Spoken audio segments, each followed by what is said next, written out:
community is under siege, with beaches closed and tourism in tatters. Human remains were discovered washed up on shore. Australia's largest state has become the deadliest shark attack zone on the planet. That's the way Nat Geo Wild sees it. After 5 fatal shark attacks in Western Australia in the past year, Professor Sean Collins and his team are working on new ways to prevent attacks, and I spoke to him a little earlier. Good to speak with you, Professor. There does seem to have been a spike in shark attacks in Australia in recent years. Why do you think that is? Well, it's a very good question. We're not really sure exactly the reasons why the attacks have occurred.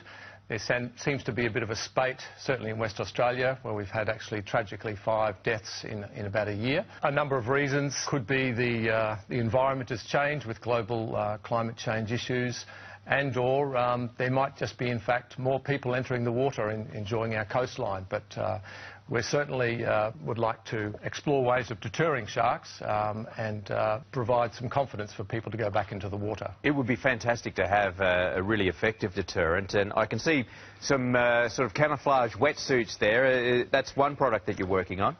That's right. So recently, together with Professor Nathan Hart of the UWA Oceans Institute, we've been working together with Shark Attack Mitigation Systems, a company that allowed us to work on the science behind making a wetsuit design which is based on interfering with the visual system of sharks. We made a discovery a couple of years ago that sharks were in fact colourblind, and that high contrast was in fact what they used to detect their environment and potential prey items. So from that work we've developed 2 basic designs, one based on in fact a patterned repeating pattern which are high contrast, which in fact would appear quite conspicuous to a shark, but will really mimic a noxious food item which would be unpalatable to the shark. And the other one was really based on the fact that because the sharks are colourblind,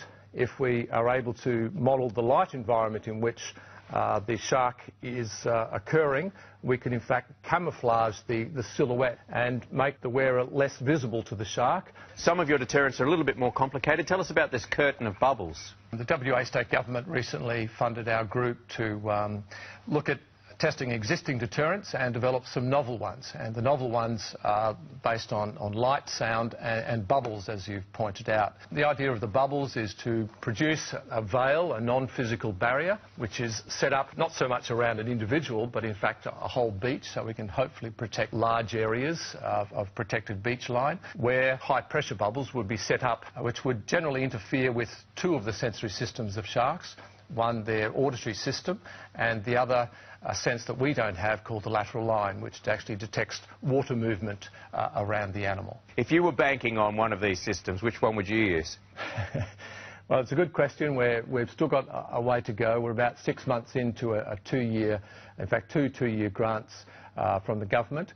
At this stage, we're actually brought out the wetsuit design, so we think this is a very good first step. But in the future, we'd actually like to have sensors which are actually detecting the presence of a shark, alerting the public to those, which would then deploy a whole range of different sensory deterrents, which can provide a lot more confidence for us to go back in the water. So this is really winding out the first of many types of deterrents which require a lot of testing for us to be completely confident that they're going to work. And